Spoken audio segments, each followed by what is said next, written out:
¿Por qué no logran los partidos un gran pacto por la educación? ¿Es una cuestión de financiación o es algo que va mucho más allá? ¿Subordinan los políticos este asunto de Estado a sus intereses partidistas? ¿Cómo podemos mejorar realmente la educación en España? Buenas noches. Empieza el debate. La película de la semana. A poco tiempo de que Cataluña tenga finalmente presidente, si no hay sorpresas, hoy nos ocupamos de nuestros colegios. Decía Kant que el hombre no es más que lo que la educación hace de él, es decir, que si hay algo estratégico para un país, algo que determina su futuro, eso es su sistema de educación, y por eso los partidos coinciden en que la educación debe basarse en un gran pacto de Estado que impida reformas sin consenso, cada vez que un partido logra una mayoría absoluta. Esta es la teoría. La práctica es que desde la vuelta de la democracia a nuestro país, cada 7 años el gobierno de turno ha hecho una reforma educativa sin contar con la oposición. Y ese gran acuerdo nunca llega. ¿Lo conseguirán esta legislatura? Esta noche analizamos el futuro de la educación con los 5 políticos de los 5 mayores grupos parlamentarios que deben negociar ese gran acuerdo en el Congreso, los 5 portavoces de la comisión en la Cámara Baja. Sandra Moneo, la portavoz del Grupo Popular, Mariluz Martínez Seijo, la portavoz del Grupo Socialista, Marta Martín, la portavoz de Ciudadanos en el Congreso, Javier Sánchez, portavoz de Unidos Podemos en la Cámara Baja, y Joan Oloriz, portavoz de Esquerra Republicana en el Congreso. España, lo van a ver ahora, ha tenido 7 planes educativos en los 40 años de democracia, una media de 1 cada 7 años. Nuestro país entró en la transición con la Ley General de Educación, que se había puesto en marcha en el tardofranquismo, en el año 1970. En el año 80, la UCD de Adolfo Suárez sacó adelante la LOECE, y así llegamos a la etapa socialista de Felipe González, en la que veríamos la puesta en marcha de hasta 3 planes educativos. La LODE en 1985, la famosa LOCSE en 1990 y la LOPEG en 1995. El siguiente presidente, José María Aznar, también aprobó su reforma educativa, la LOCE, en el año 2002, y el siguiente, José Luis Rodríguez Zapatero, hizo lo propio, la LOE, en el año 2006, y el siguiente, Mariano Rajoy, se sumó a la lista de las reformas educativas en 2013 con la LOMCE, la conocida como Ley Wert. Y así hemos llegado a esta legislatura, un momento de nuestra historia en el que todos los partidos comparten la necesidad de una reforma pactada, de un gran pacto por la educación, que de momento no llega. Primera pregunta de respuesta breve, telegráfica. ¿Vamos a lograr esta legislatura el famoso pacto por la educación? Marta, ¿esta legislatura tendremos pacto? Pues yo creo que a la luz de las últimas semanas hay grupos políticos que lo están poniendo muy difícil. Nosotros apostamos por ello, creemos que la educación es una cuestión de Estado. Pusimos en marcha una subcomisión, pero el PSOE se ha levantado de la mesa, y en estos momentos nosotros lo que estamos tratando es de que recapaciten, que vuelvan a sentarse y que realmente demos servicio no a los políticos, sino a la ciudadanía, consiguiendo algo que nos están demandando. Uno de los grandes objetivos políticos de todas las fuerzas para esta legislatura, lo acaban de escuchar, era consensuar una reforma educativa. Los trabajos comenzaron en diciembre de 2016 con una subcomisión impulsada por el PP, el PSOE y Ciudadanos, en la que llegaron a comparecer 80 expertos. Se cumplió el objetivo, que era elaborar un guión sobre el que construir el pacto definitivo, un guión con 15 puntos, y ahora los partidos debían consensuar la reforma con la fecha límite del mes de mayo. Pero al abordar el segundo punto, el PSOE se ha levantado de la mesa, y con ellos Unidos Podemos y los partidos nacionalistas e independentistas. Hace unas horas en el Congreso, con motivo de una moción del PSOE, se escenificaba la postura de cada partido. Lamentablemente, en un ejercicio de responsabilidad sin precedentes, los señores del PSOE se han levantado antes de empezar a hablar de lo verdaderamente importante. La educación es una cuestión de Estado. Es la cuestión de Estado que necesita consensos. ¿Es la financiación el primer escollo que hay que salvar? ¿Es el escollo definitivo? ¿Es una excusa para no seguir negociando? Berta. Bueno, nosotros lo planteamos desde el primer momento. Siempre hemos dicho que es un error hablar de financiación en el punto 2 antes de hablar de educación. Volvemos a los mismos vicios que hemos tenido durante... Aquí había un guión con 15 puntos y en el segundo... Claro, en el segundo punto es cuando, antes de empezar a hablar de realmente lo mollar de la educación, se ha levantado de la mesa, bajo mi punto de vista, con una excusa peregrina.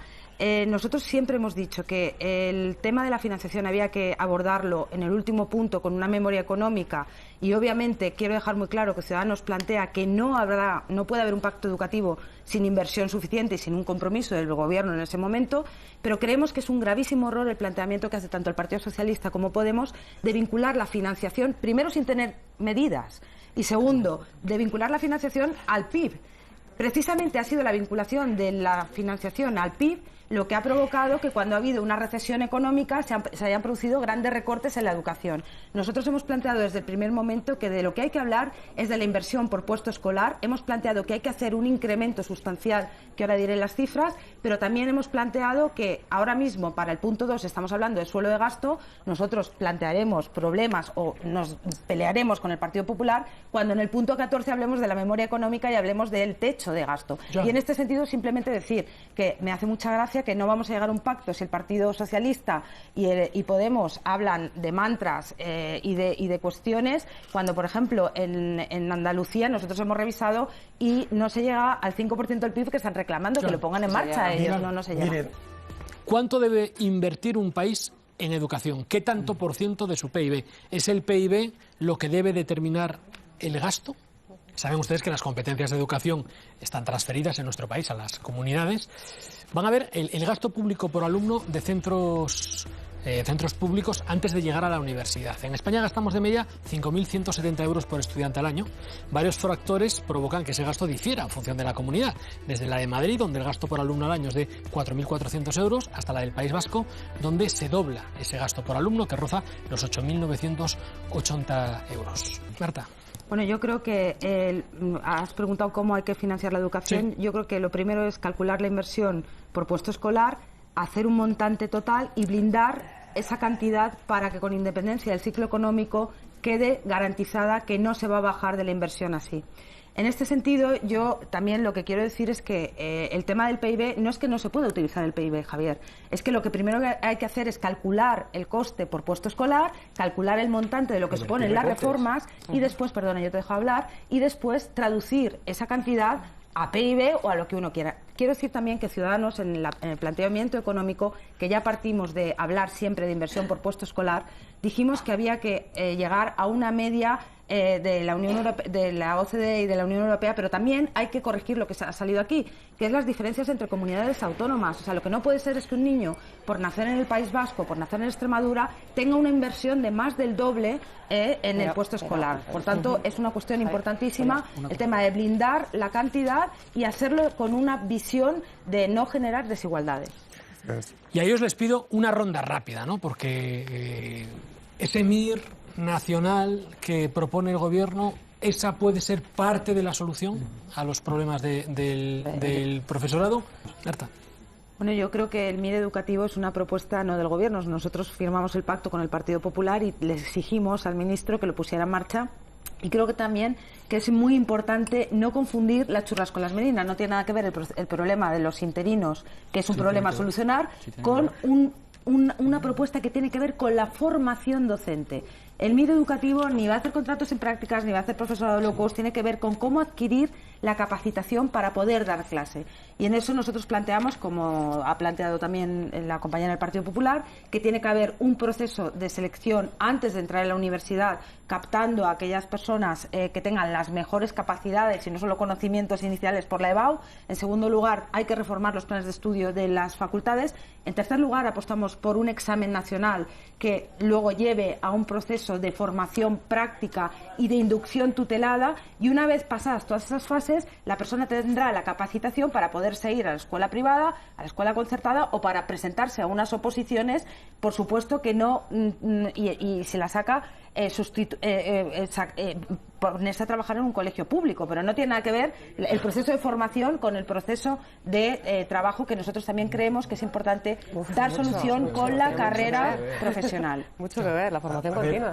Marta, brevemente. Bueno, dos cosas. Lo primero, es una pena que no podamos estar discutiendo de todo esto porque el Partido Socialista y Podemos estén bloqueando la subcomisión de educación. La segunda cosa, yo creo que seguimos en las trincheras. Yo creo que no es incompatible apostar por una formación continua, por una mejor formación inicial del profesorado y también por una carrera profesional que sea digna y que garantice que los profesores tienen capacidad de desarrollar todas sus potencialidades y son buenos maestros. Bueno, llevamos casi 54 minutos hablando de educación, hablando en profundidad aquí en el debate de la ONU. Hemos hablado de la financiación, hemos hablado del papel del profesorado y después de una hora volvemos a si realmente es posible un acuerdo. ¿Qué es lo que hay que hacer para conseguirlo? Para conseguir uno de los grandes pactos y uno de los grandes objetivos de esta legislatura por parte de todos los partidos. Y aquí me gustaría síntesis por parte de los partidos y asuntos. Una lista de la compra en la que hay que ponerse de acuerdo para llegar a un acuerdo. Marta, ¿qué tiene que pasar para que haya un pacto esta legislatura? Bueno, lo primero, que haya una voluntad de pacto, una voluntad genuina de tener un pacto educativo y no como han hecho algunos grupos que han hecho como que tenían la voluntad pero realmente no la tienen.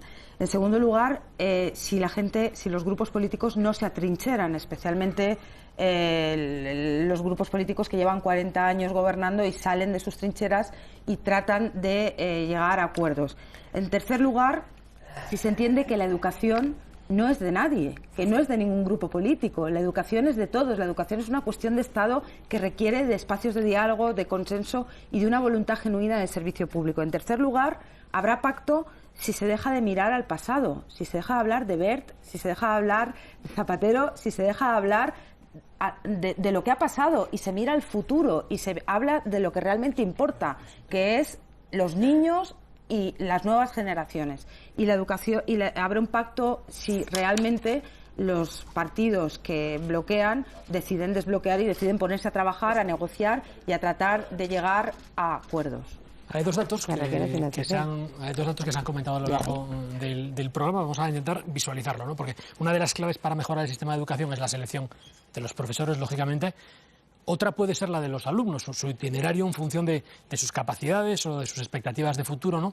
Van a ver la evolución de alumnos que apuestan por la formación profesional en vez de ir a la universidad, ¿no? Su número ha pasado en 10 años de los 450.000 de 2007 a rozar los 800.000 en 2017, dato para el análisis. También se está reduciendo el abandono educativo, se estaba comentando aquí, el abandono educativo temprano, 10 puntos en una década, del 30% en 2006 al 19% en 2016, como pueden ver en este gráfico. Bueno, la incapacidad de los políticos para llegar a acuerdos no se queda en ese gran reto que es la educación, porque si el PSOE y Unidos Podemos se levantaban de la subcomisión de educación, Ciudadanos lo ha hecho de aquella que estudia el modelo territorial, esa que impulsó el PSOE con el apoyo del Partido Popular para reformar la Constitución y en la que solo quedan esos dos partidos. Albert Rivera acusa a Pedro Sánchez de impedir las comparecencias de históricos dirigentes socialistas como el ex vicepresidente del Gobierno, Alfonso Guerra, o el expresidente del Congreso, José Bono. Todos estos señores socialistas han sido vetados por el señor Sánchez. Ya está bien. Oiga, es que no escuchan ni a los suyos. O sea, el sectarismo no puede apoderarse del Parlamento. Y nosotros no vamos a colaborar para que el señor Sánchez traiga aquí a los nacionalistas o a los que legitimen su tesis y para expulsar a los socialistas que sí son constitucionalistas y que defienden un modelo autonómico. Otra comisión que no sabemos si saldrá adelante. Tenemos aquí a representantes, a portavoces de Podemos, de Ciudadanos, del PSOE, del Partido Popular. Tampoco esta comisión va a servir, y empezamos por Ciudadanos, que es los que se han levantado. Bueno, yo creo que la situación es completamente diferente y voy a explicar por qué. Porque en este caso lo que se ha hecho ha sido impedir que comparecieran determinados ponentes que estaban propuestos por el Ciudadanos, por cierto, ponentes pertenecientes o ex pertenecientes o gente del Partido Socialista.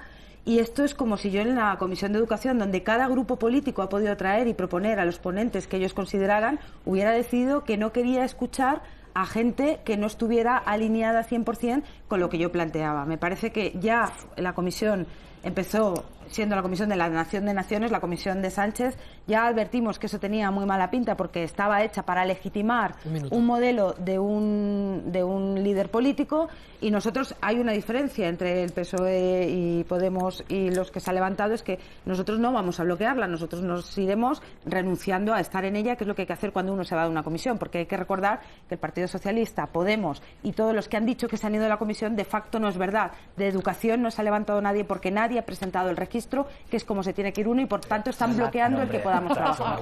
Y el Partido Socialista ha preferido, lógicamente, que en estos momentos que ya han comparecido expresidentes autonómicos, que vengan a comparecer los presidentes autonómicos actuales. Por tanto, no engañemos, Marta. Y por cierto, no solo os habéis levantado de esta comisión, sino también de la de Justicia. Perdona, ¿habéis presentado el registro de haber elegido? Nosotros no.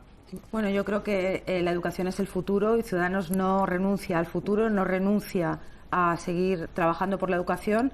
Vamos a tratar de desbloquear la situación, porque sí, está bloqueada por los partidos que se han levantado de la mesa porque no presentan la renuncia. Por eso está bloqueada y por eso no podemos seguir trabajando.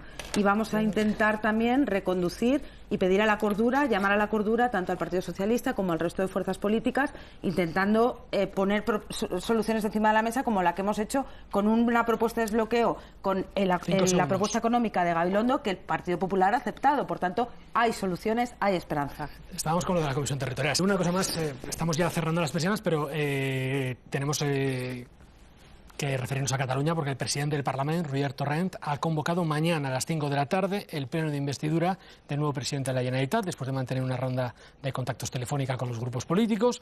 Junts per Catalunya, Esquerra Republicana y la CUP han negociado durante toda la tarde la investidura de Jordi Turull. La idea es anticiparse a la vista del viernes en el Supremo. El juez de Arena le comunicará a los implicados en la causa del proceso independentista el auto de procesamiento. Así que a la misma hora, el magistrado ha citado a 6 de los encausados para decidir si les impone prisión preventiva, alguna medida cautelar, o les mantiene en libertad bajo fianza, entre ellos a Jordi Turull. Bueno, creo que nuestros políticos han aprovechado muy bien sus tiempos. Vamos a ver, porque Mariluz se lo ha gastado completamente. Desde el Partido Popular, Sandra, también. Javier, te han quedado 10 segundos y con 10 segundos poco se puede hacer. Bueno, en televisión bastante.